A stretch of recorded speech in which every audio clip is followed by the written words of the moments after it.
लड़के ने पिता के 3 अरब चुराए, उससे 1 गन और बुलेट प्रूफ जैकेट खरीदी। फिर उसने 1 करोड़ के बंस मीट, ड्राई और बड़ी सॉसेज खरीदी।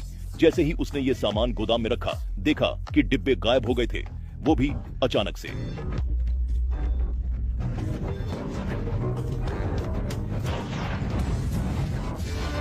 हे भगवान, ये क्या हो रहा है? ये सब तो बहुत इंपॉर्टेंट चीजें हैं जिसे मैंने बड़ी मुश्किल से इकट्ठा किया था। प्लीज प्लीज इसे वापस लौटा दो प्लीज। ओ तेरी।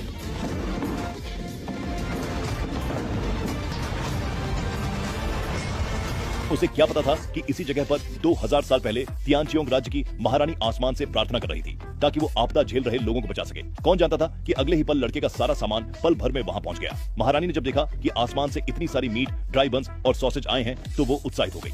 इन जीवन रक्षक सामानों को आपदा पीड़ित लोगों में बांटने के लिए लोगों को जमा किया। उसने खजाने से सोना, चांदी, मोती और रेशम आसमान को धन्यवाद देने के लिए चढ़ा दिया। मैं स्वर्ग की कृपा के लिए आभार व्यक्त करती हूँ।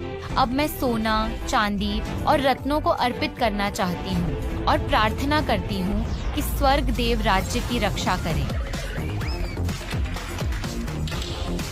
उसे सच में एक बहुत बड़ा शानदार सरप्राइज मिला था। उसने सोना बाजार में बेच दिया और 3 अरब कमा लिए। वो घर लौटने ही वाला था कि कर्ज वसूलने वाला गुंडा उसकी फैक्ट्री में आ धमका और धमकी देने लगा कि अगर उसने उसकी 1 मिलियन वापस नहीं किए तो वो फैक्ट्री जला देगा। तभी उसने 10 मिलियन निकालकर गुंडे के मुंह पर मारे। पैसे मिलते ही गुंडा नरम पड़ गया और दुम दबाकर निकल गया। इस सफलता का स्वाद चखने के बाद युवक ने सोचा कि वो और भी खाने की चीजों के बदले में बहुत सारा सोना हासिल कर सकता है। वो माइक लेकर खाली गोदाम में चिल्लाने लगा, लेकिन उसका गला बैठ गया और गोदाम में कोई हलचल नहीं हुई। उसे पता नहीं था कि महारानी स्वर्ग से सूखे से जूझ रहे तियानचियों के लिए भारी बारिश की प्रार्थना कर रही थी। लेकिन घंटों प्रार्थना करने के बाद पानी नहीं बरसा। जब वे निराश होकर हार मानने वाले थे, तभी महल के अंदर से युवक की आवाज सुनाई दी। कौन है वहाँ? बोलो, जवाब दो। आप कौन हैं? क्या आप कोई देवता हैं? आप कौन हो?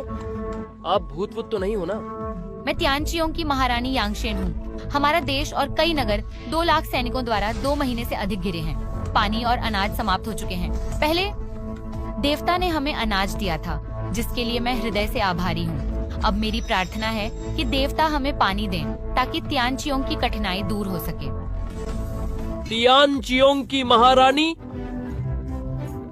तियानचियोंग 1000 साल पहले का एक छोटा सा देश था जो दक्षिण में स्थित था। तियानचियोंग की महारानी भी हमारे उच्च कुल के देवताओं में आस्था रखती थी। उन्होंने स्वभाव से ही अनगिनत वीरों को प्रेरित किया, लेकिन शांतिकाल की तुलना में युद्ध के दौरान उन्होंने मुख्य रूप से विद्रोहियों का दमन किया और कई लोगों की हत्या करवाई। अंततः हान जाति के 20 लाख सैनिकों ने हमला किया, लेकिन अनगिनत क्रोधित सैनिकों ने लोगों को कुछ गुप्त रास्तों से तियानचियोंग में घुसा दिया, जिससे महारानी